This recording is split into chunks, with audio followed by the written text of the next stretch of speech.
Welcome back. Sorry for the extreme delay. I was very busy. Anyway, the last time we talked, I did say we had a promising one coming up, and it is this, I, Monster. I, Monster is a British adaptation of Dr. Jekyll and Mr. Hyde. Now, if you watched my video on Dr. Jekyll and Sister Hyde, I kind of let you know that this one was coming eventually, although that one I probably put that video out a year ago at this point. I've been going through these in chronological order, and we're somewhere in like October of 1971, maybe even November, but we're towards the end of the year. So, I, Monster is an amicus film. To hear more on the history of amicus productions, you can go and check out the video that I did on The House That Dripped Blood. I go through it all there. So in 1971, Amicus did 3 films. They did The House That Dripped Blood, which featured Christopher Lee and Peter Cushing, who are both in I, Monster. And Amicus also did The Abominable Dr. Phibes, which I haven't been able to get my hands on yet. That one had Vincent Price in it. So we'll be doing that one soon. Anyway, I think it's kind of interesting. In 1970, Christopher Lee did 9 films, and I think Peter Cushing did like 6 or 7. Well, this is Cushing's 3rd film in 71, and only Christopher Lee's 2nd film in 71.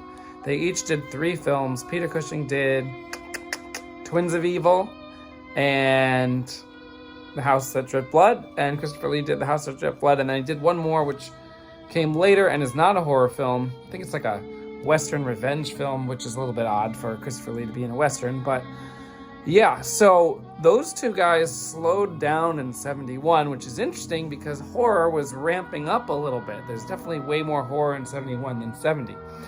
So anyway, Amicus makes films, and they put it out with all different companies, Paramount, Columbia, big companies. This one actually was released by British Lion in Great Britain, and it didn't get an American release until 2 years later in 73. It got put out by Cannon, who Cannon is kind of known for doing like Tobe Hooper stuff in the 80s as far as horror goes. They did Texas Chainsaw Massacre 2. They did Life Force and at least one other Tobe Hooper film. But anyway, that doesn't matter because that's not till 73. Cannon isn't doing that much quite yet. They're just getting started in 71. So, I, Monster, it's an adaptation of Dr. Jekyll and Mr. Hyde. It's a little different than the original story and the other adaptations. It's actually less violent than most of the other adaptations, including the ones in the 30s. It's good, though. It's mainly good because of the cinematography. The sets look really nice. It's very hammerish. It seems like a Hammer film. We've got, actually, most Amicus horror films take place in the present of the 1960s or 70s. This one takes place in the late 1800s, just like most Hammer films are, period pieces.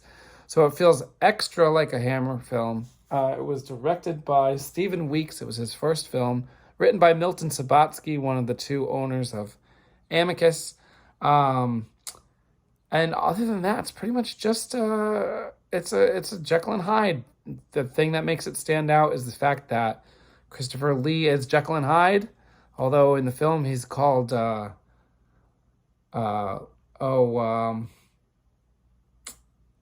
instead of Hyde, it's Blake, and instead of Jekyll, it starts with an M. Sheesh, just watched it.